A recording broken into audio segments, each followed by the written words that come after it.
Hey everyone, welcome back to my YouTube channel Commerce Tutorpedia.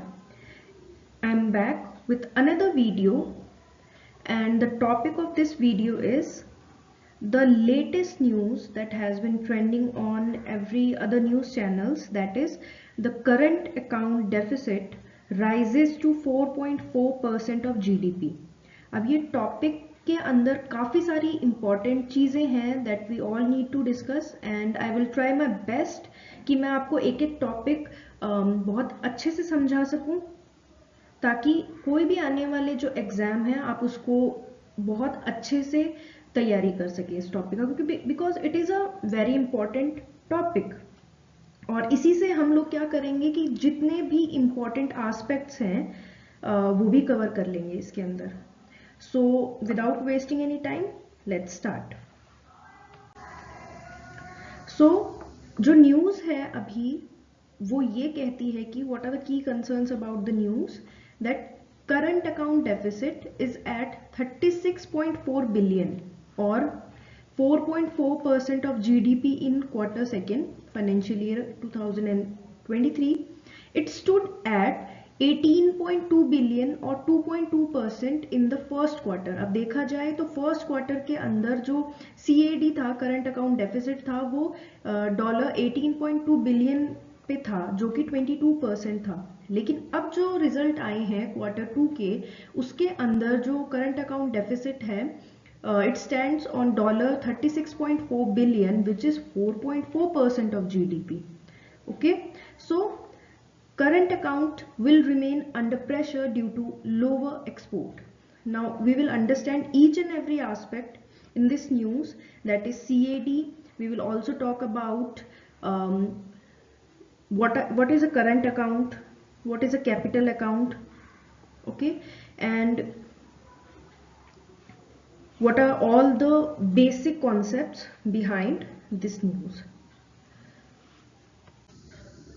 So let us first talk about the key terms. As we can see, ये जो पूरा का पूरा term है वो क्या है, करंट अकाउंट डेफिसिट। तो पहले हमें करंट अकाउंट के बारे में पता होना चाहिए कि what is a current account. तो मैं एकदम सिंपल टर्म्स में आपको ये समझाने की कोशिश करती हूँ। ये मैंने एकदम बेस्ट सोर्सेज से उठा के आपके लिए यहाँ पे लिखे हैं ताकि आपको हर एक चीज़ बहुत क्लियरली समझ में आ सके। पहली चीज़ तो ये कि करंट अकाउंट आखिरकार होता क्या है, ठीक है। तो the record of a Nations, यहाँ पे कंट्री की बात हो रही है, countries transactions with the rest of the world over a defined period such as a year or a quarter। अब इसके अंदर बात ये हो रही है कि एक नेशन का जो ट्रांजेक्शंस हो रहे हैं, ट्रांजेक्शंस का मतलब क्या होता है, either we will be exporting things or we will be importing things, right? सो ये जो ट्रांजेक्शन्स हो रहे हैं इनको हम लोग क्या बोलते हैं, करंट अकाउंट के अंदर करंट अकाउंट ट्रांजेक्शन्स बोलते हैं। Now what are the components of current account. Component current account के अंदर आखिरकार क्या क्या चीज़ों का ट्रेड के बारे में हम लोग मेंशन करते हैं। So the first thing is trade in goods, जिससे हम लोग बोलते हैं export and import, right. Second is the trade in services, goods के साथ यहाँ सर्विसेज की भी बात होती है। सर्विसेज क्या होता है हमारे पास, net factor income, net non factor income. अब नॉन फैक्टर इनकम में हमारे पास क्या है, कोई भी shipping, banking, insurance, tourism, software services, इन सब से रिलेटेड जो भी है हमारे पास वो सब चीज़ें नॉन फैक्टर इनकम में आएगी। और फैक्टर इनकम में क्या आएगा, फैक्टर्स को जो इनकम हो रही है उनको हम लोग नेट फैक्टर इनकम्स बोलते हैं, जैसे कि net factor net income from compensation of employees, जो एम्प्लॉयज को बाहर मिलता है, नेट इन्वेस्टमेंट इनकम। ऑलराइट, अब आगे देखते हैं। अब what is a current account deficit. अब आप ये समझने की कोशिश कीजिए कि जैसे कि यहाँ पे दो कंट्रीज है, ठीक है, कंट्री 1 एंड कंट्री 2। कंट्री 1 ने कंट्री 2 से $1000 का इंपोर्ट किया है। इंपोर्ट करने का मतलब क्या है, इस कंट्री ने उसको पैसा दिया होगा, जबकि इसको एक्सपोर्ट कितने का किया। एक्सपोर्ट मतलब कि इसके पास खुद के पास कितने का पैसा, कितना पैसा आया, $500। तो इसका मतलब इसने ज्यादा दिया, ठीक है। तो imports are greater than exports. और यही सिंपल टर्म में करंट अकाउंट डेफिसिट होता है। व्हेन, एक और तरीके से आप इसको बोल सकते हो, when income is less than expenditure. एकदम सिंपल टर्म्स में मैं आपको समझा रही हूं। It is known as the current account deficit. When the value of imports is greater than value of export, it is known as current account deficit. Now अब हमारे पास CAD जो होता है, करंट अकाउंट डेफिसिट, हम देखेंगे कि दो चीज लिखी हुई होती है, एक तो एब्सोल्यूट टर्म्स में, एक रिलेटिव टर्म्स के अंदर। So CAD in absolute terms is कि एज इट इज वो कितनी स्टैंड कर रही है आज के टाइम पे, and in terms of value है ना, कि वो हर मतलब क्वार्टर के अंदर कितना स्टैंड कर रही है एज रिलेटेड टू पिछले क्वार्टर के अंदर, या फिर as related to other countries, तो वो हो गया रिलेटिव टर्म्स के अंदर। अब है हमारे पास gross domestic product. Gross domestic product जैसे कि हम सबको पता है, it is the value of all goods and services that are produced within a country in a year, right. So I hope ये भी क्लियर हो गया होगा। अब आते हैं नेक्स्ट पे। सो न्यूज क्या बोलती है, जो अभी अभी हमने, जिसके बारे में हमें पढ़ना है, the countries current account deficit widened, widened मतलब बढ़ गया है, in the second quarter of financial year 23 to a 9-year high of 4.4% of GDP. That means कि 9 साल में सबसे बड़ी बढ़त देखी गई है इस करंट अकाउंट डेफिसिट की।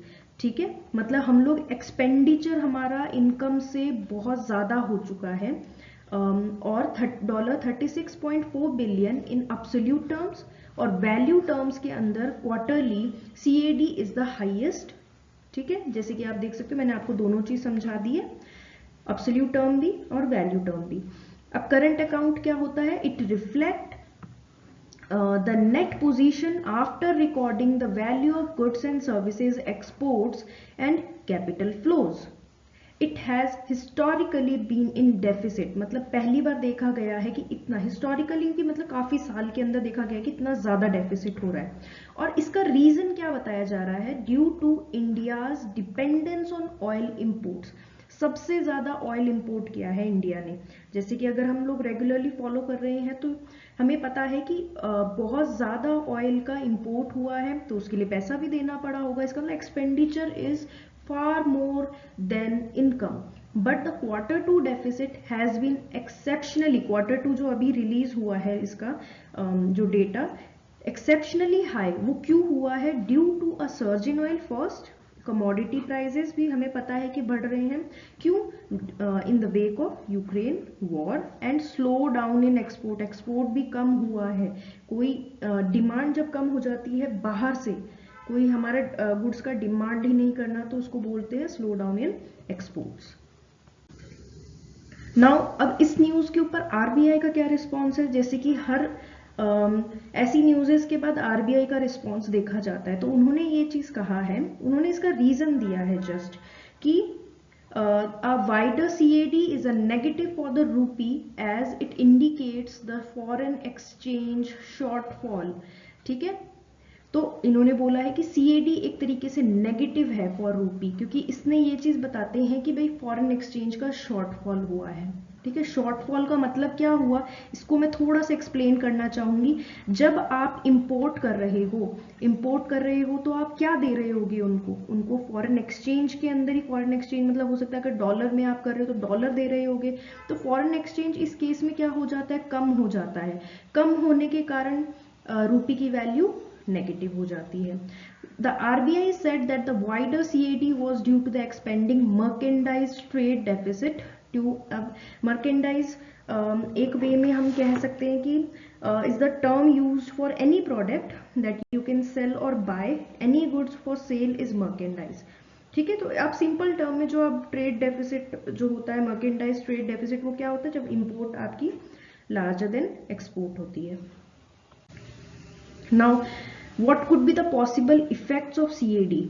ठीक है, पहले तो आप ये देख लो कि सीएडी क्या क्या होता है। व्हेन अनकॉम्पिटेटिव एक्सपोर्ट होते हैं, जब ज्यादा आप एक्सपोर्ट, ठीक है, एक्सपोर्ट्स ज्यादा नहीं हो पा रहे हैं, हाई कंज्यूमर स्पेंडिंग हो रही है ना, मतलब आपकी सप्लाई ज़्यादा हो रही है, ओवर वैल्यूड एक्सचेंज रेट, जब ज़्यादा पैसा देना पड़ रहा है, हाई इन्फ्लेशन भी ये कैरी करके लेके आता है, डिक्लाइन इन एक्सपोर्ट फैक्टर, ये सब इसके इफेक्ट्स हैं।